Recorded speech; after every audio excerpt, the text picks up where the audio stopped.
নমস্কাৰ বন্ধু মোৰ আছাম বন্ধু ইউটিউব চেনেললৈ আপোনালোকক সকলোকে স্বাগতম জনাইছোঁ। আশা কৰোঁ আপোনালোক সকলোৱে ভালে কুশলে আছে আৰু আপোনালোকৰ আশীৰ্বাদত ময়ো ভালে আছোঁ। আজি ভিডিঅ'টো আৰম্ভ হ'ব মোৰ আধাৰ কাৰ্ডৰ ওপৰত। মোৰ আধাৰ কাৰ্ডখন এবাৰ নহয় দুবাৰ নহয় তিনিবাৰকৈ কাৰেকশ্যন কৰা হৈছে। নাজানো এই আধাৰ কাৰ্ডখন কিহৰ ভুল আৰু কিহৰ শুদ্ধ হৈছে, বাৰে বাৰে ৰিজেক্ট আহি থাকে। ভিডিঅ'টো সেৱেহে জানিবলৈ আমি যাম এতিয়া মৰিগাঁও আধাৰ অফিচলৈ। চাওকচোন এই ভিডিঅ'টো কিমান দূৰ যাব পাৰোঁ। ইয়াৰ বৰ্তমান আধাৰ কাৰ্ড অফিচ পাইছোহি, আপোনালোকে চাই থাকক ভিডিঅ'টো।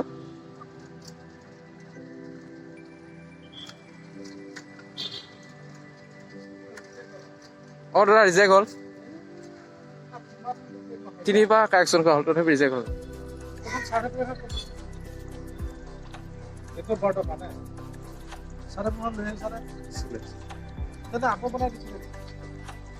এই আধাৰ কাৰ্ড অফিচ পালোহি বৰ্তমান, চাই থাকক।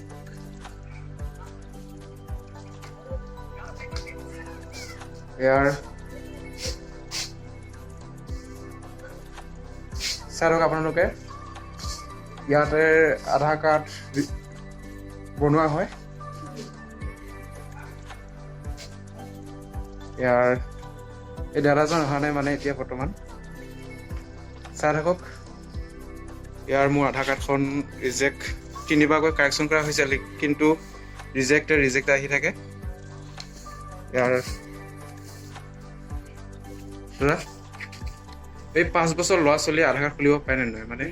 5 বছৰ তলৰ পাৰিব না?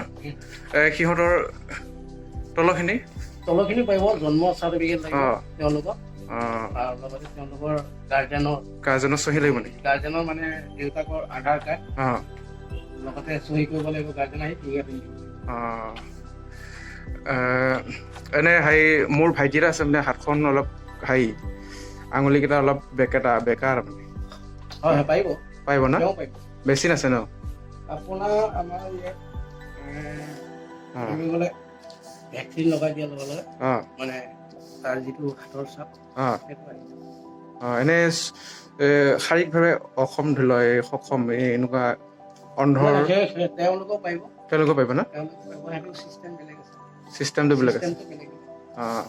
এতিয়া যে মোৰ আধাৰ কাৰ্ডখন ৰিজেক্ট হ'ল দাদা, তাৰ এনে নম্বৰ আছে নে? হেল্পলাইন নম্বৰ এনেকুৱা কল কৰিব পাৰা? কিহৰ কাৰণে ৰিজেক্ট হৈছে?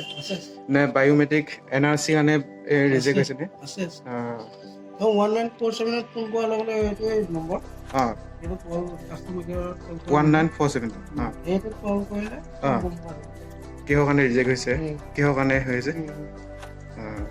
এইটো তোমাৰ বায়'মেট্ৰিক আপডেট দিয়া নাই কাৰণে বাৰে ৰিজেক্ট কৰি দিছে। এইটো তোমাৰ বায়'মেট্ৰিক আপডেট দিয়াৰ লগে লগে বায়'মেট্ৰিক আপডেটটো লগত দিবই লাগিব, নহ'লে আকৌ ৰিজেক্ট হোৱাৰ চান্স আছে না? ইয়াৰ দেখিবলৈ পাইছে, ইয়াৰ দাদাজন আজি গাটো বেয়া। তেওঁ এতিয়া বৰ্তমান আধাৰ কাম কৰে নে নকৰে নাজানো, তথাপিও ভিডিঅ'টো আপোনালোকে চাই থাকক। ইয়াৰ এইটোৱে হ'ল মৰিগাঁও আধাৰ কাৰ্ড অফিচ, চেণ্টাৰ আধাৰ কাৰ্ড ইয়াতে বনোৱায়। মোৰ ভিডিঅ'টো ইমানতে সমাপ্ত কৰা হৈছে, যাতে ভিডিঅ'টো সকলোৱে লাইক ছাবস্ক্ৰাইব আৰু বন্ধু বান্ধৱীসকলৰ মাজত শ্বেয়াৰ কৰি দিয়ে যেন। এই ভিডিঅ'টো যে ভাল লাগিলে সকলোৱে আঁকোৱালি লয়। আৰু মই ভিডিঅ'টো ইমানতে সমাপ্ত কৰি জয় হিন্দ, জয় অসম।